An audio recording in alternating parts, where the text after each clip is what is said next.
YNW Bortlen has been recalled after some new evidence piled up that showed things weren't exactly what we thought they were. It seems like there's more dirt on Bortlen's hands, and we gotta go deeper into the evidence of Melly's trial in order to figure it out. YNW Melly had yet another court hearing, and the goal of the whole thing was to come up with a date for a new trial. They spilled the beans on that fresh trial date, and it's locked for October 9th. So basically, YNW Bortlen's court showdown on October 2nd is kicking off a whole week before Melly's new set of dramas. Well, wait, there's more. YNW Melly shook things up a bit by hiring a hotshot new head honcho lawyer named Jamie Benjamin. This Jamie dude is swooping in to take over from the old chief, David Howard, in the do-over trial, if you will. And get this, Jamie's teaming up with OG YNW Melly crew of Stuart Aldelstein and Raven Liberty. Jamie's got some major street cred as a top dog criminal defense lawyer, and he's got loads of experience in all sorts of gnarly ass cases. He's even scored wins in some real tough situations. And get this, he used to be the big cheese at the Florida Association of Criminal Defense Lawyers. And at the very end, as he was leaving the courtroom, Melly sent a message to his fam.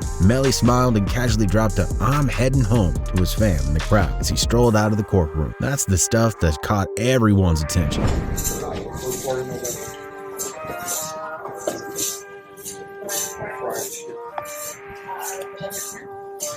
You guys, protect. Very good. Safe and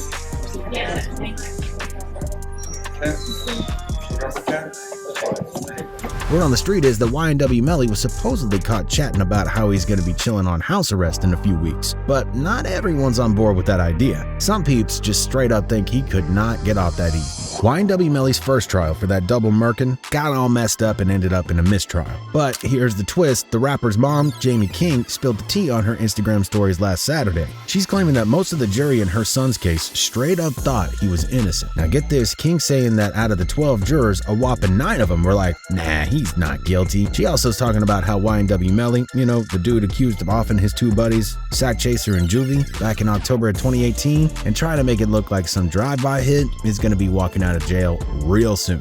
9 not guilty, 3 guilty. It was a mistrial. My son will be home. God is still working. Praying hands emoji, finger pointing up emoji. Jamie King is talking about how the jury hit a wall, couldn't agree on a verdict, and ended up all deadlocked. Basically, they couldn't decide on the required vote to make a call, no matter how hard they tried. So get this scoop from Cornell University School of Law. Judges are all about avoiding this mess, so they might even throw in what is called as dynamite charge at the jury to push them into making up their minds. Now, keep in mind that there's no timer on how long this jury can chew over things, but they're just spinning their wheels. A mistrial gets declared at some point, right? Well, here's the lowdown on a first-degree murder trial like YNW Melly's case in Florida. First, you gotta go to the trial phase. That's where they get a unanimous guilty vote before they can even talk about penalty phase. In that second phase, the penalty phase, at least 8 jurors got to be down with the death penalty for it to stick. Now, hold up though, it's not a done deal. Although, according to the Death Penalty Information Center, it's not a slam dunk just yet. The jury's got to all agree on certain aggravating factors that are in play. If they don't, the death penalty's off the table. And even if the jury raises their hands for the death penalty, a judge still needs to give it the nod before it's official. But here's the little twist though. Don't think that mistrial for YNW Melly means he's in the clear. This ain't a get out of jail free card.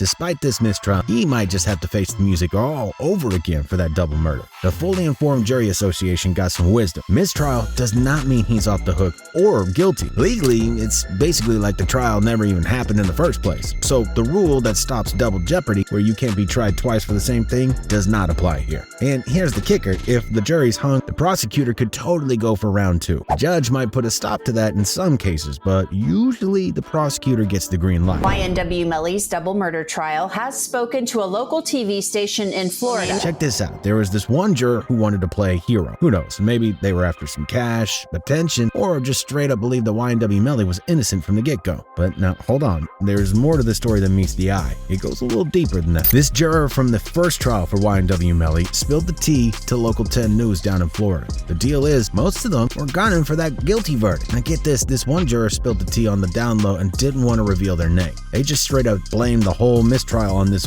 one lady juror. She seemed dead set letting YNW Melly off the hook for the murders of Juvie and Sag, who were part of the YNW collective. From the get-go, this lady had issues with the foreperson they picked. She'd cross her arms, throw fits, and declared that she was done. When someone tried to talk some sense into her, she'd just explode. This lady was all walking firecracker, causing chaos left and right. She'd manipulate, be rude, sling insults at anyone who disagreed with her. She claimed during the jury selection that her past family troubles with the law would not mess with her impartiality.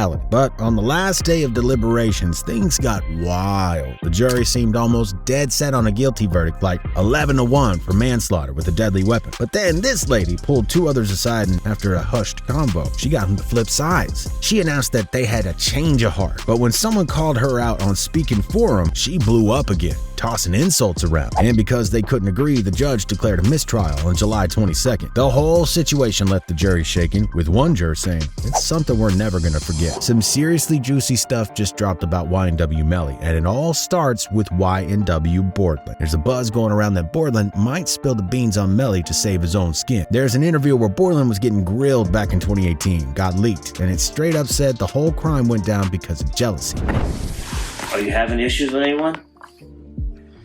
I mean, we are upcoming artists and stuff, so technically, like, we have been having, like, you know what I'm saying, like, people like, you know, when you like start doing better than people, they start hating and stuff, you know what I'm saying? So you had some jealousy issues. Yeah, it's like jealousy issues, but also, like, it's crazy because people, they don't try. The cop was grilling YNW Bortlen. He wanted all the details about what went down in the heat of the moment. You know, all the nitty-gritty stuff. Like, did Bortlen crash the car? Did he see any faces? Any license plates? It's like they were digging for the full story, but he wasn't saying much. Did you hit anything?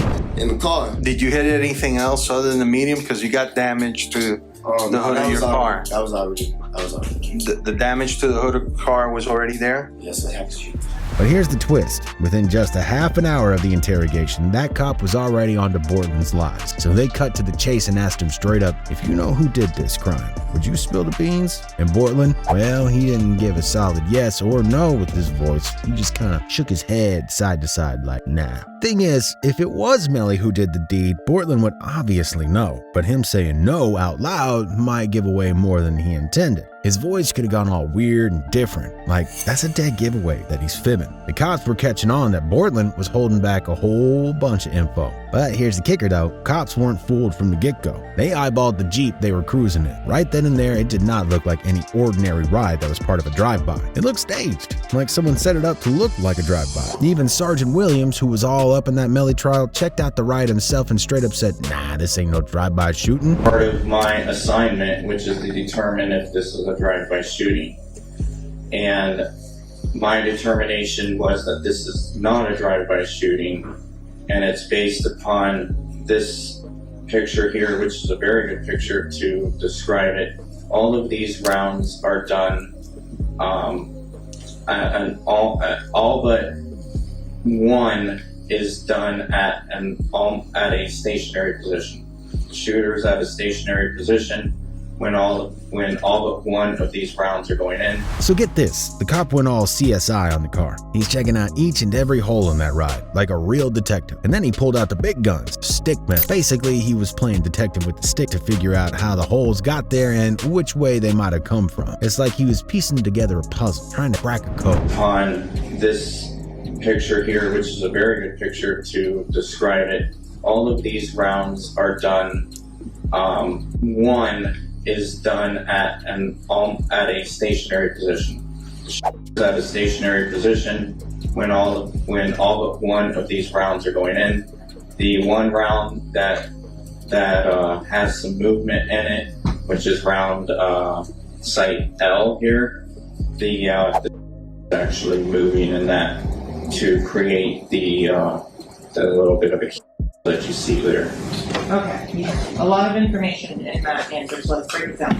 As he investigated every single hole that was inside of the car, and then he used what is known as the stick method to find out how the holes were created, including the direction of where it could have came from. Number, you said 17 outside the car. How many rounds were inside of the car? 3. And can you exclude the for Mr. Williams and Mr. Thomas is coming from outside of the car. Yes. From the driver's side back seat.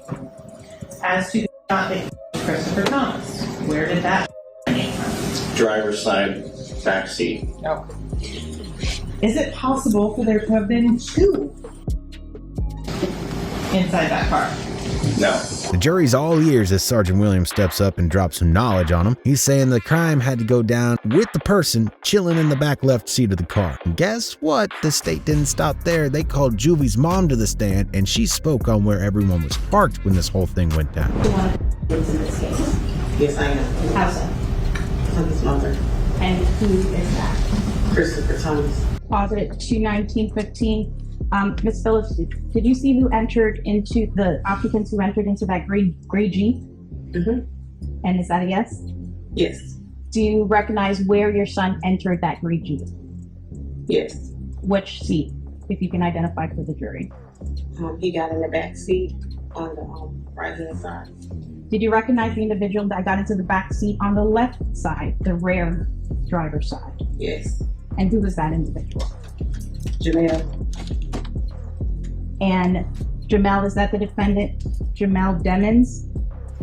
But there's more. Juvie's dad steps into the spotlight after the trial day and opens up in an interview. He's not holding back either, saying that he's been thinking YNW Melly is guilty from the get-go. From the day one, I believe that Melly was responsible for my son on October 26th when I first heard the story, because his explanation when I finally talked to him and Cortland on a FaceTime, their response and how they was reacting, they showed no remorse. They didn't act like they was grieving, like they lost a best friend or nothing. They was, in my opinion, they was in the best spirits. They wasn't reacting to, they act like they didn't have to take a loss at all. That's how I took it. And then when I was talking to them, I still had in the back of my mind that did something. Just a week after the mistrial bombshell dropped, we get hit with yet another surprise. Jay Hood, this dude from O-Block and a super close pal of King Vaughn, he steps up and he starts talking. It's like straight out of an interview. Turns out Vaughn might have spilled some secrets to a bunch of O-Block residents, and Jay Hood just lets it all out. Did Vaughn really tell you that Melly told him that he killed his two friends? He ain't come out and say, like, we got into an argument. And so, you know, if you know, when people could say something without saying it. And so he told me, like, once I posted what I posted, Vaughn was mad at me. Bro, why you put that shit up there, bro? What the bam? I'm like, nigga, you sitting up here, like, you know the love we got. You do this for us, but you gonna trust the nigga that'll kill his two friends? And he said, man, nigga, them niggas was trying to extort him. And so I'm like, if they was trying to extort him, then why are you still around them? Why you calling niggas to be around? Turns out there's some sneaky stuff going on with Sack Chaser and Juvie, trying to get the upper hand on Melly for the money. People online showed some support to Jay Hood for speaking up about what he thinks is the truth. One comment said, I'm proud of this young man. Keep fighting the good fight, people. We need this guy in the internet a lot. We need more like him. Guess what? King Vaughn and YNW Melly were like best homies. They even dropped a track together back in the day called Rollin' Together, because they were that tight. Now, throw all of this into the mix and other evidence stacked against YNW Melly for the second trial, and things are starting to get a little dicey. The lead detective even pulls out a text where Melly straight up admits to the crime. It's like all these pieces are coming together, and it's not looking great for old Melly. The email account asked him if he was okay, and his response was, I did that, and placed a smiley face emoji. And the next message from 10/26/2018 at 16:02 from Eastern Standard Time.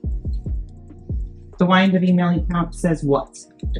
After that, SHHHH. And could you please stand and point on the right side of the screen exactly which part you're saying where the YNW Melly account says, I did that? I did that. This is the thread ID.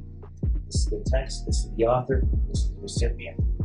And down here, same thing. The ID is for the actual message, which is just specific that one message. Then the thread ID is the actual continuation.